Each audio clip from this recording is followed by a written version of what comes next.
구독과 좋아요 꼭 잊지 마세요.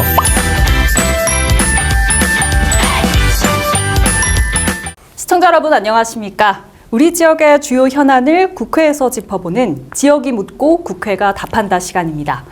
이곳은 국회에 있는 이실직고 스튜디오인데요. 실시간으로 직접 국민에게 의정활동을 직접 전한다는 의미를 담은 이곳에서 우리 지역의 핵심 과제들을 짚어보려고 합니다. 이번 시간에는 경남 산청, 함양, 거창, 합천 신성범 의원 모시고 심도 있는 대화 나눠보겠습니다.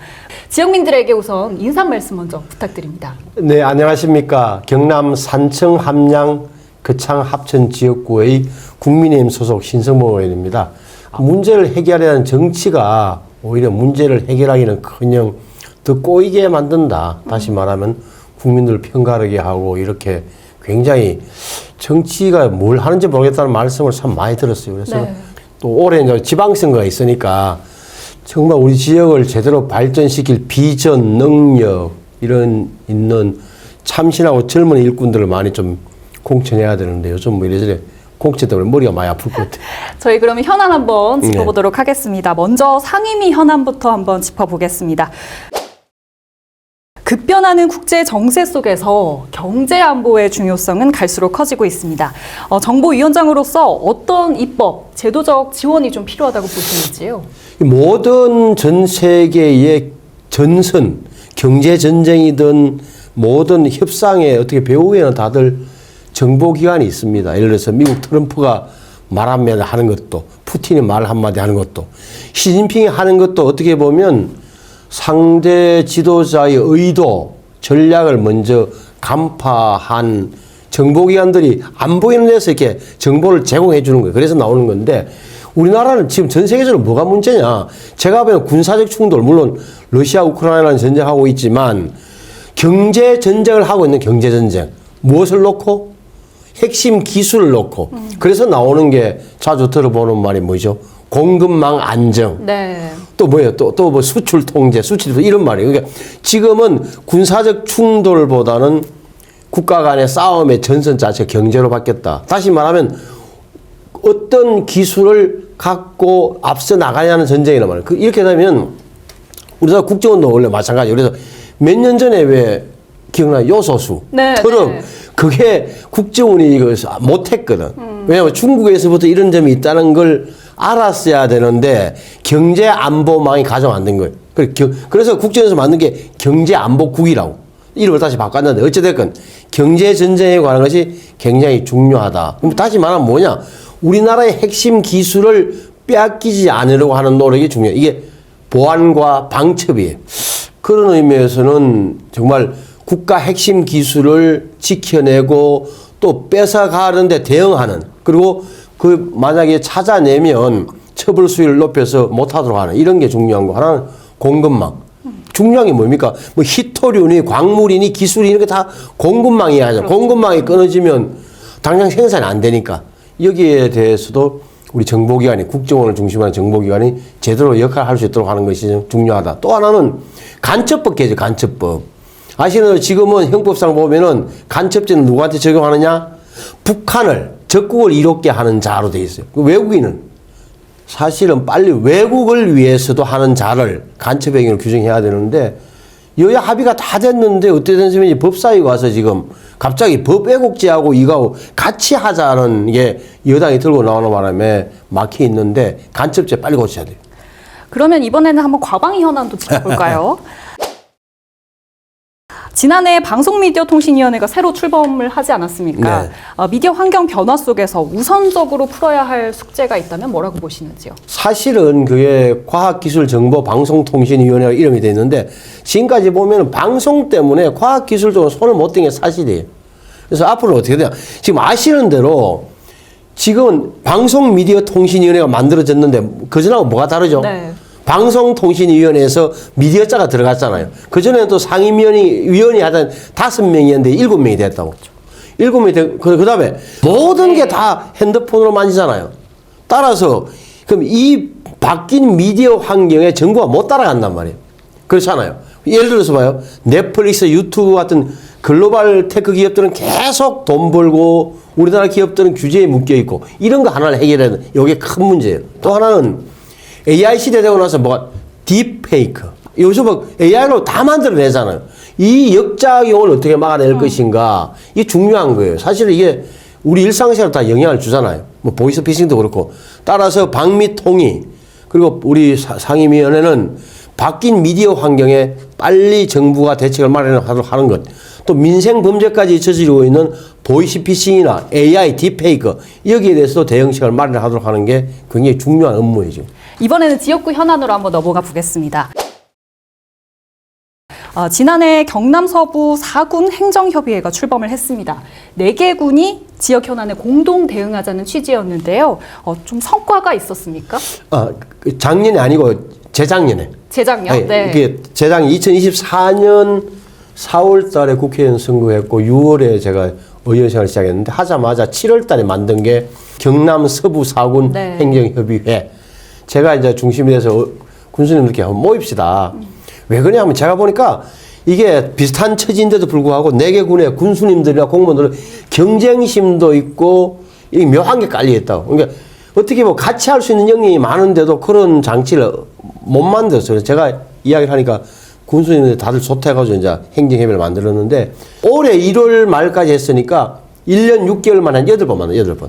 뭘 했느냐? 네. 이 좋은 게 같이 할 수 있는 걸 찾아서 했단 말이에요. 그러니까 중앙부처에서 좋아해요. 옛날에는 막 4개 군에서 따로 올라와서 뭐 해달라고 그랬는데 4개 군이 공동용어가 좋고. 같이, 네. 박한수 지사님이 좋아하더라고. 왜? 4개 군 군수들이 똑같이 의견 내니까 아 좋습니다 하고. 이렇게 대표적인 게 경남 도민체전 우리 유치해 봅시다. 군단에서도. 그래서 4개 군 군수님들이 좋다 그러고 또 4개 군의 체육회장들이 마음을 모아서 2027년 내년 4월 달에 열리는 경남 도민체전은 산청암양 거창합전에서 열리게 됐다. 이게 큰 선거예요. 말씀하신 대로 이제 내년에 4개 군이 경남 도민체전을 네. 개최를 합니다. 이게 어떤 의미일까요? 지금까지는 군 단위에서는 도민체전을 안 했어요. 올해 4월달 겨우 창녕 하만에서 처음 가져간 거거든. 근데 이 어떻게 보면 시단이 그러니까 창원에서 하고 진주에서 하고 뭐 양산에서 이런 거란 말이에요. 군단에서 왜 못하냐 말이에요. 군단에 시설이 다 있는데. 그럼 혼자 하기 힘드니 4개 군에서 분담을 해서 한번 해보자. 도민체전 해봐야 36개 종목이거든요. 그럼 4개 군을 하면은 어디에는 축구장 많고 어디에는 탁구장 있으면 이렇게 나눠서 하자는 데서 출발했고 이게 군 단위의 인프라도 늘리고 그래서 이제 예산 받아서 또한 관광객도 늘리고 지역 살리기 하나죠. 그러니까 또 군 단위에서도 우리도 이런 거 할 수 있다는 뿌듯한 마음도 생기고 적어도 18개 시군에서 4개 군을 모이니까 며칠 동안이라도 큰 저는 그런 정신적인 그런 효과도 있다고 봐요. 경제 효과도 있고 꼭 잘 될 것 같아요. 느낌이. 체전 이후에도 사실 중요하지 않습니까? 그렇죠. 4개 군이 상생 협력 모델을 또 이어가야 할 텐데요. 어떤 구상들이 좀 필요하다고 보십니까? 아마 도민체전 하고 나서는 아마 또 그 장애인 체전도 하고 소년 체전도 있고 또 이어질 거예요. 그래서 이어지는 거고 결정적인 것은 4개 군에서 이렇게 하다 보니까 4개 군이 함께하는 사업이 계속 생겨나고 있어요. 대표적인 게 지역 관광 추진 조직. 이게 뭐 권역형. 지역 관광 추진. 4개 군에서 또 했어요. 네. 이걸 저 문체부에서 하고 관광공사에 주관하는 사업에 응모를 했는데 4개 군이 똑같이 당첨이 됐어요. 이것도 같이 공동 그래가지고 네. 권역형 지역 관광 추진 조직을 만들었어요. 그러니까 4개 군이 공동으로 관광지도 개발하고 홍보도 하고 영업 마케팅을 같이 하자 이런 조직. 그러니까 이거는 이제 시작이 됐으니까 아마 제가 보기에는 지금까지 딴 데는 다 어떻게 했냐면 한 군에서 했다고. 네. 요번에 내가 저 문화체육관광부하고 한국관광공사에서 점수를 많이 준 게 4개 군이 같이 하겠다 그러니까 또 우리가 보면 지역구 보면은 왼쪽에서부터 지리산, 덕유산, 가야산 비슷하단 말이에요. 네. 여기에 아마 좀 높은 점수를 준 거 아닌가. 저는 계속 하고 있고 또 4개 군에서 농정 간담회, 농협조합장님들, 임업인들 또 뭐 한전 지점장님, 노천공사 지사님 이런 분들 4개 군에서 자주 봐요. 그러니까 자주 보니까 정보 교류도 빨라지고 상호 이해도 높아지고 아주 좋더라고요. 최초라는 타이틀이 많은 만큼 또 기대를 많이 해보겠습니다. 네. 조금 다른 이야기를 해보면 농촌 고령화 우리 지역의 좀 현안이자 풀어야 할 핵심 과제이기도 한데요. 지역구 발전을 위해서 현실적인 대안은 뭐라고 보십니까? 우리 이 앵커 이런 질문이 저로서 가장 좀 어려운 질문이에요. 그러니까 답은 나와 있어요. 뭐냐? 기업체 유치. 네. 기업체가 유치돼야 젊은 사람들이 직장이 생기고 직장이 생겨서 나오는 소득을 갖고 지역에서 안착해서 생활할 수 있다는 답은 나와 있는데 저도 노력을 많이 하고 뭐 기업인들 이래저래 접촉을 해서 설득을 하면 대부분 한숨을 쉬는 거예요. 한숨. 왜? 거기 가서 산청하면 그 장합전에 가면 직원들 일단 안 따라옵니다부터 제대로 된 뭐 기능공을 못 구합니다. 그 답변이 이래요. 그러니까 참 어려워요. 좀 심각하긴 심각한 거예요. 지금 우리가 4개 군이 인구가 한 16만 돼, 16만. 4개 군이. 합쳐서 합쳐서 네. 겨우 16만. 그러면 유권자가 몇 명이냐? 15만 좀 넘어. 15만 5천 명 돼. 네. 다시 말하면 18세 이하가 11,000명, 12,000명이라는 이야기. 근데 이게 또 얼마 정도냐? 2년 전에 제가 선거할 때, 2년 전에 국회의원 선거할 때가 17만 명이었어. 17만 2천 명. 지금 16만 6천 명. 뭐 얼마 줄었어요? 6,200명이 2년도 안 됐는데 6,200명이 죽은 거예요. 중앙정부의 정책으로도 어떻게 할 수 없는 부분이 있는 거예요. 다만 어떻게 보면은 뭐라도 해보자 하고 한 게 생활인구. 다시 말해 정주인구, 주민등록인구는 좀 어쩔 수 없다 하더라도 생활인구. 한 달에 한 번, 또 하루에 한 번 오면 3시간 이상씩 머무는 사람들. 체육, 관광. 이걸로 계속 우리가 밀어붙여보자 해서 지금 체육과 관광 쪽으로 군수님들하고 상의를 많이 해서 노력하고 있어요. 근데 참 어려운 거예요, 이게. 계속 인구는 뭐 늘어날 수는 없는 것 같고. 그래서 아까 앵커까지 하셨던 질문, 지역 발전을 위해서 국회의원은 뭐 하고 있습니까? 정말 참 무력감을 느낄 때가 많습니다. 제가 또 어려운 질문 하나를 더 드려야 될 것 같아요.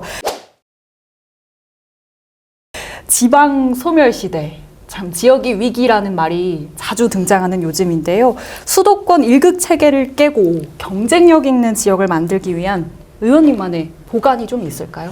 저만의 보건이라는 원칙적으로 이야기하면 지금 좀 더 과감하게 지방 분권을 좀 해줘야 돼요. 그러니까 지금 행정통합 때문에 시끄럽습니다만은 지금 박형준 부산시장이나 박한수 지사의 이야기를 들어보면 중앙정부에서 권한을 안 내놓고 큰 것으로 돈 얼마 줄 테니까 하라는 식으로 인지를 하고 있는 것 같아요. 저는 자세한 내용은 모르지만 저는 이렇게 생각해요. 무조건 그래도 해야 된다.